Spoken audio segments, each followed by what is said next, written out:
Hello, welcome to another vlog session, a CD unbox session for you, fans of Regine Velasquez.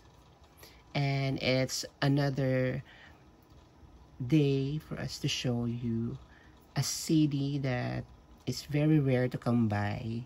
Napaka-rare siya actually, to the point na iilan lang yung nagkaroon nito. And when there was opportunity to have one, talagang grinab ko yung opportunity na yun kasi medyo mahirap siya hanapin because this CD it was never released in the Philippines because it was only released in China. So what we have here is an unboxing session of Regine In Love With You, press, printed, and released only in China. Okay, so let's start now. There's not much to discuss kasi na-discuss naman na siya natin nung first vlog session ko ng unboxing ng In Love With You. Though it's a promotional CD, but somehow you already know the list of songs that contained in Love With You CD. So I'm not really sure why in China they didn't parang alam mo yun include in the packaging that she collaborated with Jackie Chung.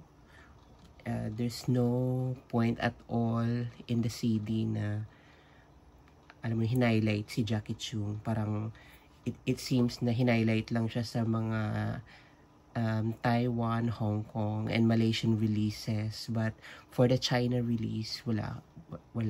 Hindi nyo makikita yung katiting na mukha ni Jackie Chung. Though there's a passing mention of his name, but unfortunately, walang pictures or anything. So parang sa China, iba yung packaging ng CD niya. So I already dissected. Tinanggal ko na yung front jewel case para mabilis na lang siyang i-unbox. So this is the front CD. This is the cover. The leaflet cover, front cover leaflet ng CD. It's not the typical booklet type. It's more of a mini gatefold, yung maliit na gatefold guys sa vinyl. Or it's more of a foldable type na booklet. So, it's folded into 3 sections. Yan. So, ang ganda niya dito. To be fair, ang ganda niya dito. This is the Chinese character to say Li Jing. L-I space G-I-N or L-I-J-I-N-G. Parang ganon yung parang counterpart ng Regine name niya sa Chinese characters. It's pronounced Li Jing. In Love With You. Yan, yung for whatever that means, tong characters na to. There. Ang ganda niya dito. Actually, I think this is the first session ng pictorial niya for In Love With You. Kaya lang feeling ko hindi to nakapasa as cover. Kasi yung pangalawa yung medyo pumatok siguro sa photographer or sa PR team ng Polygram, yung yellow fluffy dress niya kasi ito parang violet to eh, pero ang ganda niya dito, mukha siyang incheck na Japanese. You can see here a logo of record distributor in China. It's called Shonghua Enterprise or SWCD, Shonghua CD. Para siyang katulad sa Pilipinas, meron siyang records or CD or media distributor. So sa Philippines, ang famous distributor ng mga CDs before in the 90s, early and late 90s, it's Dyna. That's why if you notice, pag bumibili ka ng Polycosmic CDs, may nakalagay na sticker Dyna because kumbaga they are the distributor of items. Kumbaga contractors sila ng mga record companies to produce the CDs in mass or bulk or in volumes. Though they're not solely working with Polygram, but they're also working with other record companies to distribute the records in the market. So in China, the Polygram company doesn't have any parang foothold. Parang nagsa-start pa lang ata si Polygram mag-operate. Parang wala pa siyang license to operate ata sa China. So, they have to partnership through a joint venture. Hinuha ko lang to baka sabihin niyo. Nagmamaro ka bakla. Pero yun yung pakiramdam ko. Nagjo-joint venture si Polygram sa Southeast Asian nations before to distribute their records. So, in the Philippines, there's Dyna. In China, there is Xiongwa Enterprise. Sa Taiwan and Malaysia, iba-iba din yung record distributors nila. You can see it in the labels on the CD or cassettes. There. So this one, it's Xiongwa Enterprise logo, the distributor of Polygram in China during that time. So there's much of parang rumors around. They are alleging na yung CD version daw na to is fake or pirated, which I kept on refuting na hindi. Kasi, although that time may piracy naman na, pero hindi siya ganun ka, pero this one, I really believe na hindi talaga siya pirated or fake. It just so happen na, yun yung mindset, yung perception na nakita ng mga tao in the late 90s or early 2000, kasi nga naglipa na yung fake product. So, pagkakita nila ng Chinese, ng mga counterparts, sinasabi nila agad na fake.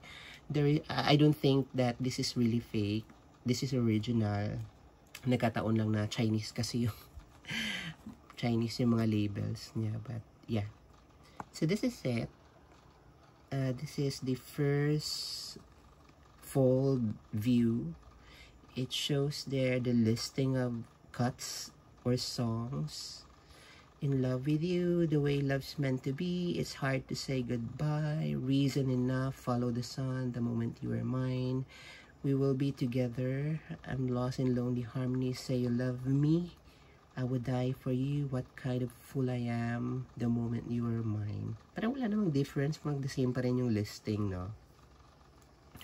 Then, when you open the entire fold of the leaflet or the cover leaf, it's the lyrics. And the good part is meron siya mga Chinese lyrics counterpart. Ang galing. So the commercialization and globalization during that time talaga evident na siya, even in the absence of internet. Hindi pa naman ganun kasikat yung internet dati. Yung likod, I'm not really sure what's this for. I don't have time to translate this using Google Translate. You can just open the app and then you point the camera to this, and then it's the AI system that will translate whatever characters that are identified on the screen. Ayan. And then, that's it. This is the CD. Like it. Ang cute niya dito. Mukha kasing, ewan ko kasi, magaganda din kasi dati yung mga yung initial stages ng piracy sa Pilipinas. Let's face it, copy talaga nila minsan yung original. And to the point na maganda din yung quality ng mga pirated CDs dati until, alam mo yun, nag-degrade na siya due to cost cutting din. Pirated na nga lang, kinost cut pa siya masyado. This is the likod. Nothing much difference on the overleaf. Parehas lang. The spine.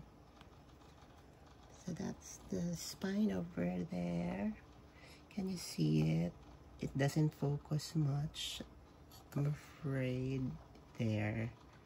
On the other side, it's the same.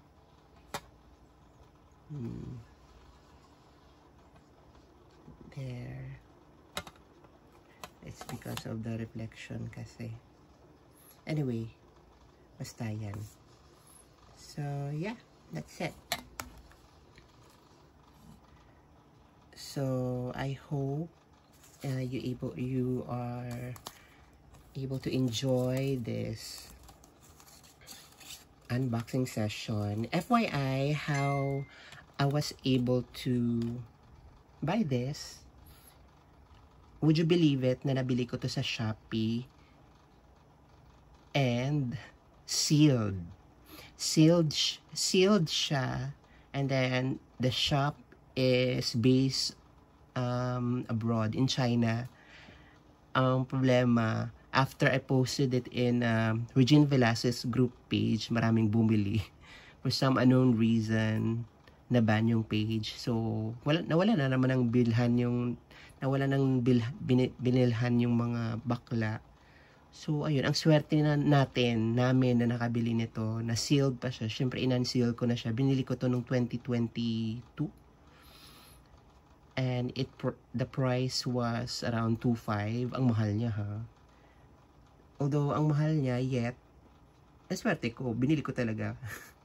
Bahala na. Kasi, it's rare to come by na makakabili ka ng ganito na CD. Kasi, para mabili mo to minsan, kailangan mo mag-wait for a collector to, alam mo yun, mag-give up ng collection niya kasi is either naghihirap siya or kailangan niya mag-let go kasi nag-iba na yung priorities niya, yung preferences niya, or yung favorite artist niya, or either namatay, if for whatever reason, yun yung reason ba't kailangan nilang i-give up yung collections nila, or they have to go to abroad to buy this